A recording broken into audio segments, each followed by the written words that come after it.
Hello students, हम लोग पढ़ेंगे चुंबकीय प्रवृत्ति के बारे में। ठीक है, तो आज हम लोग समझेंगे चुंबकीय चुंबकीय प्रवृत्ति। चुंबकीय प्रवृत्ति क्या होती है, जिसको लिखते हैं जाइयम से। किससे लिखा जाता है? जाइयम या काइयम इसको कहेंगे। मैग्नेटिक ससेप्टिबिलिटी के बारे में हम लोग समझेंगे, चुंबकीय प्रवृत्ति के बारे में। ठीक है, काइयम के बारे में हम लोग समझेंगे। ठीक है, किसी पदार्थ की जो चुंबकीय प्रवृत्ति होती है, किसी पदार्थ की चुंबकीय प्रवृत्ति उस पदार्थ के चुंबकत्व धारण करने की क्षमता से नापी जाती है। कोई पदार्थ जो है कितना चुंबकत्व धारण कर रहा है, वही उस पदार्थ की चुंबकीय प्रवृत्ति होती है। अर्थात कोई पदार्थ चुंबकन क्षेत्र में कितनी सरलता से चुंबकित होता है, कोई पदार्थ चुंबकन क्षेत्र में कितनी सरलता से चुंबकन होता है, चुंबकित होता है, वह उसकी चुंबकीय प्रवृत्ति कहलाती है। किसी पदार्थ की चुंबकीय प्रवृत्ति जो है उस पदार्थ के चुंबकत्व धारण करने की क्षमता से नापी जाती है। ठीक है, समझे ध्यान से। किसी पदार्थ की चुंबकीय प्रवृत्ति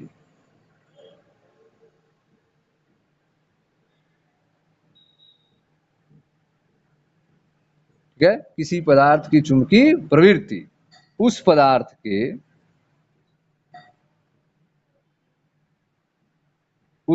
के चुंबकत्व धारण करने की क्षमता, उस पदार्थ के चुंबकत्व धारण करने की क्षमता, चुंबकत्व धारण करने की क्षमता से नापी जाती है, से नापी जाती है। ठीक है, किसी पदार्थ की चुंबकीय प्रकृति जो काइयम है, उस पदार्थ के चुंबकत्व धारण करने की क्षमता से नापी जाती है। या फिर कह सकते हैं अर्थात कोई पदार्थ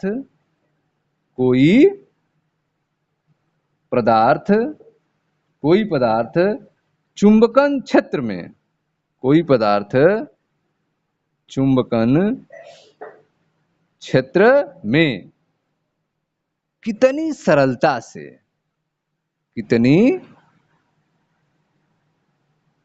कितनी सरलता से चुंबकित होता है, कितनी सरलता से चुंबकित होता है। ठीक है, तो चुंबकीय प्रवृत्ति काइयम क्या बताएगी कि कोई पदार्थ जो है चुंबकन क्षेत्र में कितनी सरलता से चुंबकित होता है, चुंबकत्व धारण करने की क्षमता उसकी कितनी है, वह उसकी चुंबकीय प्रवृत्ति कहलाती है। ठीक है, अनुचुंबकीय प्रतिचुंबकीय पदार्थ के लिए पदार्थ की चुंबकन तीव्रता, ठीक है, अनुचुंबकीय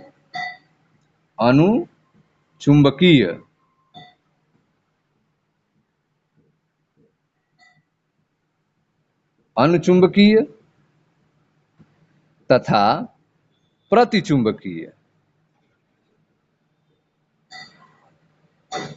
अनुचुंबकीय तथा प्रतिचुंबकीय पदार्थों के लिए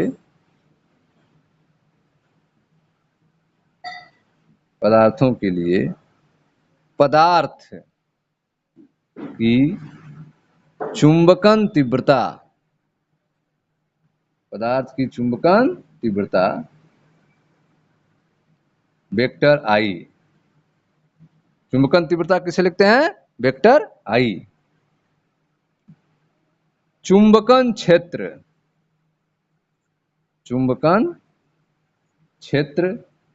की चुंबकीय तीव्रता, चुंबकन क्षेत्र की चुंबकीय तीव्रता, चुंबकीय तीव्रता किसे लिखते हैं? वेक्टर एच से। ठीक है, के अनुक्रमानुपाती होती है, के अनुक्रमानुपाती पाती होती है, ठीक है। अर्थात पदार्थ की चुंबकन तीव्रता जो है वेक्टर आई, वह चुंबकन क्षेत्र के चुंबकीय तीव्रता वेक्टर एच के अनुक्रमानुपाती होती है,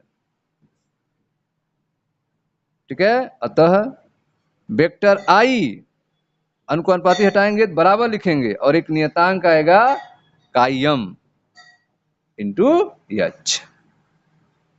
वेक्टर आई बराबर काइम इंटू वेक्टर एच। यहाँ पे नियतांक काइम जो है पदार्थ की चुंबकीय प्रवृत्ति कहलाती है, ठीक है। यहाँ पे जो नियतांक काइम आया है, काइम, इसी को क्या कहते हैं? नियतांक। नियतांक काइम को पदार्थ की चुंबकीय प्रवृत्ति कहते हैं, ठीक है। काइम बराबर क्या होगा? काइम बराबर तो काइम बराबर वेक्टर आई बटे वेक्टर एच। काइम बराबर वेक्टर आई बटे वेक्टर एच। केवल मान बताना हो तो आई बटे एच।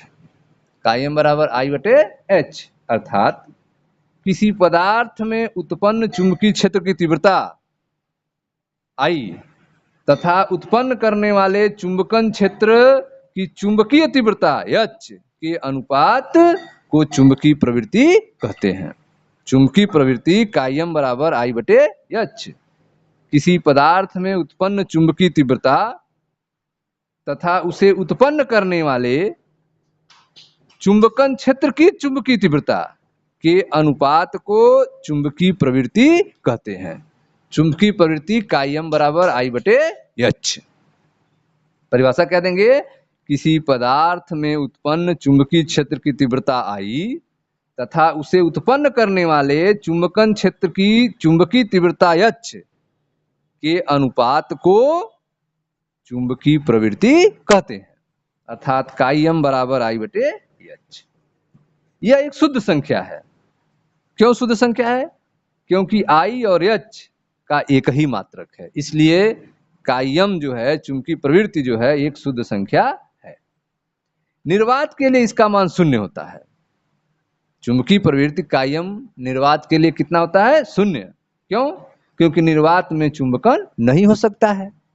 निर्वात में चुंबकन नहीं हो सकता है, इसलिए निर्वात में चुंबकीय प्रवृत्ति का मान शून्य होता है, ठीक है। हम जो है पदार्थों का वर्गीकरण चुंबकीय प्रवृत्ति के आधार पर भी कर सकते हैं। पदार्थों का वर्गीकरण जो है वह चुंबकीय प्रवृत्ति के आधार पर भी किया जा सकता है, ठीक है। अगर काइम चुंबकीय प्रवृत्ति काइम के धनात्मक मान वाले पदार्थ अनुचुंबकीय कहलाते हैं। काइम के चुंबकीय प्रवृत्ति के धनात्मक मान वाले पदार्थ अनुचुंबकीय कहलाते हैं और ऋणात्मक मान वाले पदार्थ प्रतिचुंबकीय कहलाते हैं, ठीक है। तो यदि काइम जो है पॉजिटिव है, धनात्मक है, तो ये पदार्थ क्या कहलाएंगे? अनुचुंबकीय पदार्थ कहलाएंगे, अनुचुंबकीय कहलाएंगे। और यदि काइम जो है निगेटिव है तो पदार्थ जो है प्रतिचुंबकीय कहलाएंगे, प्रतिचुंबकीय कहलाएंगे, ठीक है। लौह चुंबकीय पदार्थ के लिए काइम का मान धनात्मक तथा बहुत बड़ा होता है।